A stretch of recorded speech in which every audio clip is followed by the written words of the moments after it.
Salut, je m'appelle Ralphine et voici mon témoignage. Alors, je suis née à Keene et je suis de Belgique de base. Mais avant d'habiter en Belgique, on a habité en Allemagne avec ma famille. Et on a habité donc avec mes deux parents, mon petit frère et un cousin. Mon grand frère, on l'avait encore laissé à Keene, il ne nous avait pas encore rejoint. Alors étant petite, j'étais très proche donc, de mon petit frère et j'étais très proche aussi de mon cousin qui avait bien une dizaine de différences d'années avec moi. Et donc j'avais une enfance tout à fait normale et on était très proches. Ce qui s'est passé malheureusement, c'est que dès mon jeune âge, donc quand j'ai eu 7 ans, j'ai connu un viol de la part de mon cousin. Et en fait, la nuit où ça s'est passé, de manière répétitive, j'étais tellement en fait dans le stress, j'étais tellement chamboulée en tant que petite que j'avais juste prié dans mon cœur que le Seigneur puisse faire en sorte qu'il puisse partir le lendemain. Et en fait, ce qui s'est passé, c'est que le lendemain, il y a une dispute qui a éclaté avec mon père et il est directement parti. Et à partir de là, moi en tant que petite fille, j'avais l'impression que Dieu m'a répondu tout simplement et que c'était la fin de mes soucis. Mais en fait, c'était malheureusement le début d'une ouverture que j'ignorais.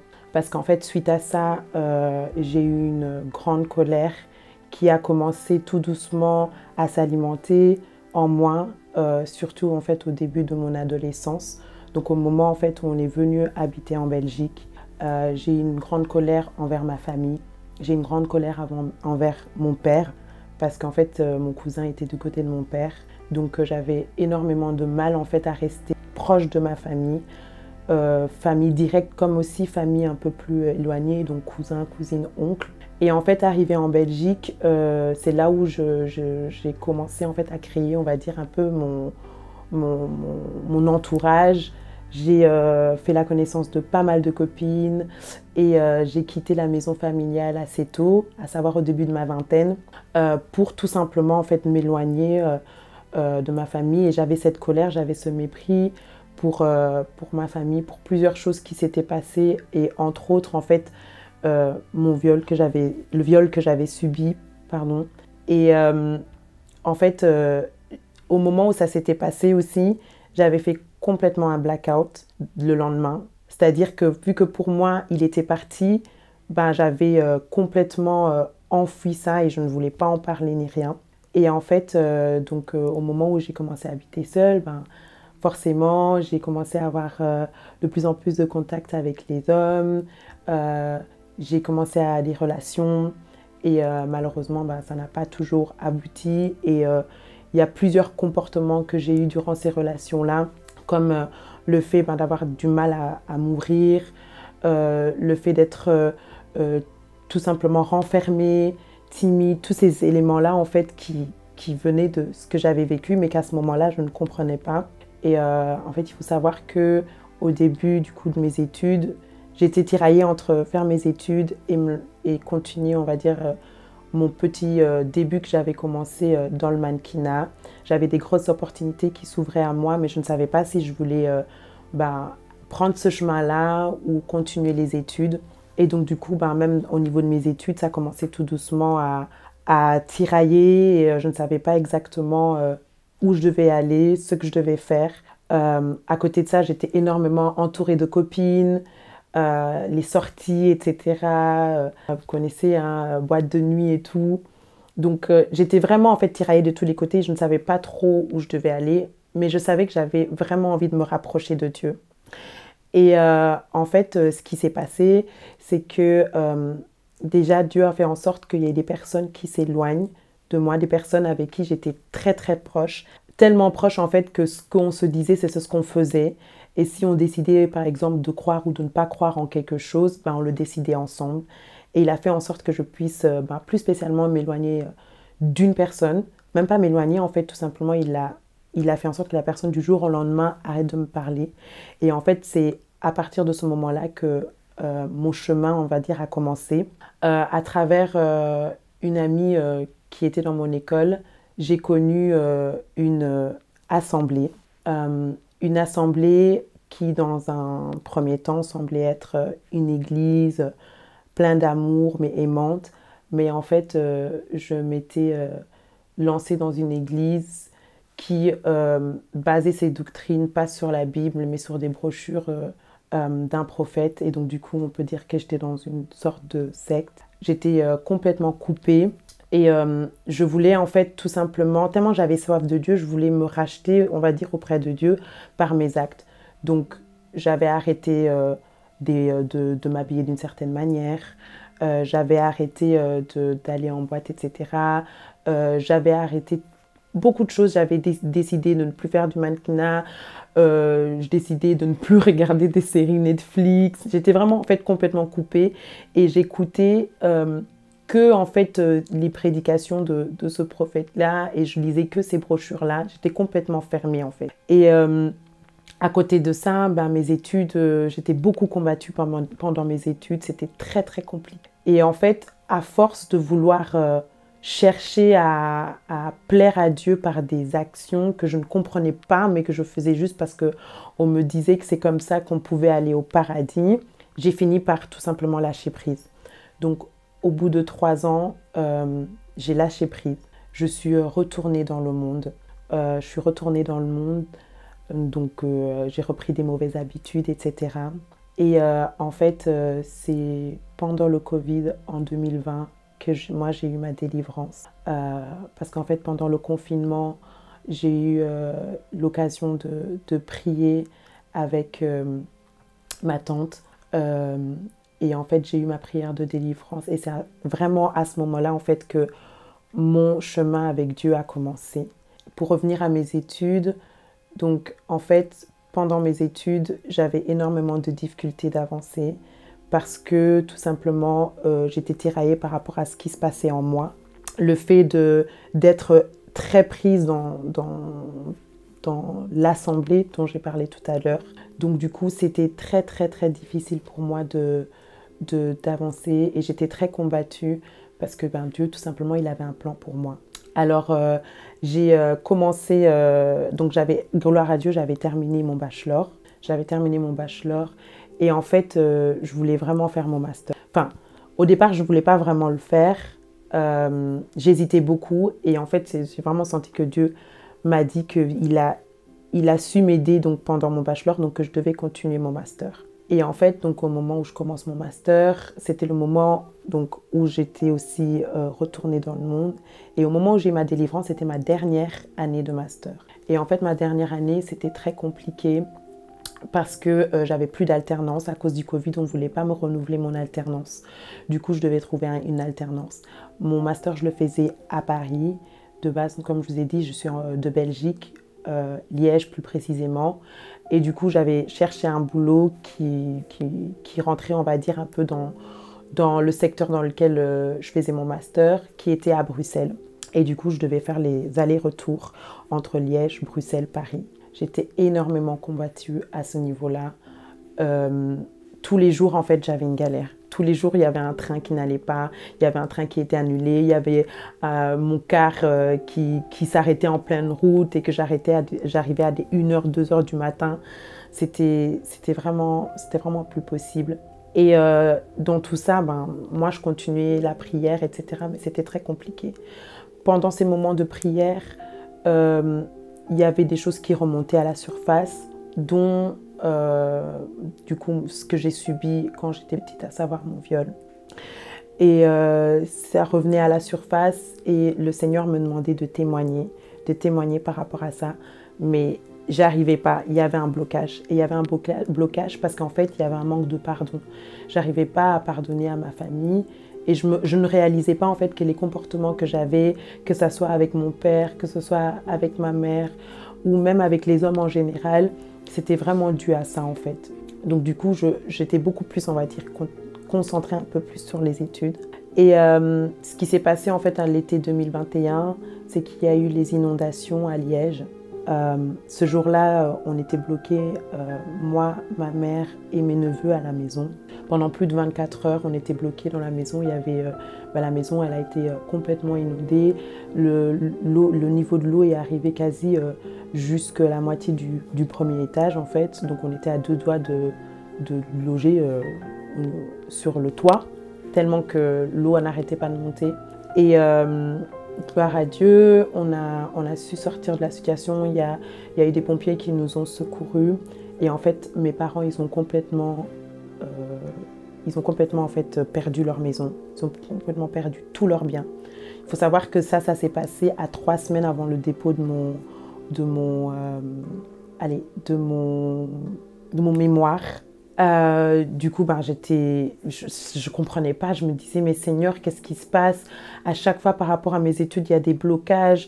Quand c'est pas l'alternance, c'est au niveau des transports. Quand c'est pas les transports, c'est au niveau du dépôt de mon mémoire. Là, je suis quasi arrivée à la fin, mais j'arrive pas à me concentrer parce qu'on nous avait logés dans des hôtels, etc. En attendant, c'est très compliqué. Moi, de base, j'étais en appartement, mais avec le Covid, je suis revenue chez mes parents. L'entente avec mes parents, c'est pas top. J'arrête pas de recevoir dans les prières que je dois pardonner à ma famille, mais je n'y arrive pas. Il y a trop de choses qui se sont passées. En fait, j'étais complètement bloquée. Et en fait, il faut savoir qu'en attendant, du coup, vu que j'avais trouvé un travail et que j'avais plus d'alternance, c'est moi qui devais financer mes études. Grâce, on va dire, à la situation qui s'était passée avec le Covid, les demandes de paiement ont toujours été avancées, en fait, ont toujours été, reculées. Donc, j'avais eu du temps, entre guillemets, pour rassembler un peu d'argent, mais ce n'était pas assez. Et en fait, au lieu auquel je travaillais, donc ma manager, elle m'a envoyé un message, elle m'a dit, écoute, il y a une association de travail, si tu veux, tu peux t'adresser à eux par rapport à ce qui s'est passé avec ton inondation. Au départ, je n'étais pas intéressée, je me suis dit, moi j'ai mon mémoire ici à faire, je ne comprends pas pourquoi on me demande de commencer à parler à une association, j'ai pas le temps, je sais bien que les associations, ils vont commencer à me parler des psychologues, etc. Moi, j'ai pas le temps, je dois rendre mon mémoire. Mais la manager en question, elle n'arrêtait pas d'insister. Elle insistait. À un moment donné, je me suis dit, tu sais quoi, je vais simplement les contacter. Et je les contacte et de là, ils me disent, écoutez, dressez-nous une liste, dites-nous tout ce que vous avez perdu dû aux inondations et nous, on essaiera d'aider en fonction de ça. Essayez de nous donner un montant. Moi, je me suis dit, voilà, je veux leur donner un certain montant et ils vont aider en fonction de ce qu'ils peuvent. Je ne m'étais jamais dit qu'ils pourraient m'accorder cette somme-là. Et en fait, en très peu de temps, j'ai reçu la réponse. Et ils m'ont accordé cette somme-là. Et en fait, j'ai su non seulement financer toutes mes études, mais en plus de ça, j'ai pu financer donc mon aménagement. Et en fait, c'est vraiment là où moi, j'ai commencé à voir la main de Dieu. Je me suis dit, non, Dieu est avec moi. Donc du coup, j'ai avancé dans mon mémoire, je l'ai déposé, je l'ai présenté, j'ai eu mon diplôme, gloire à Dieu.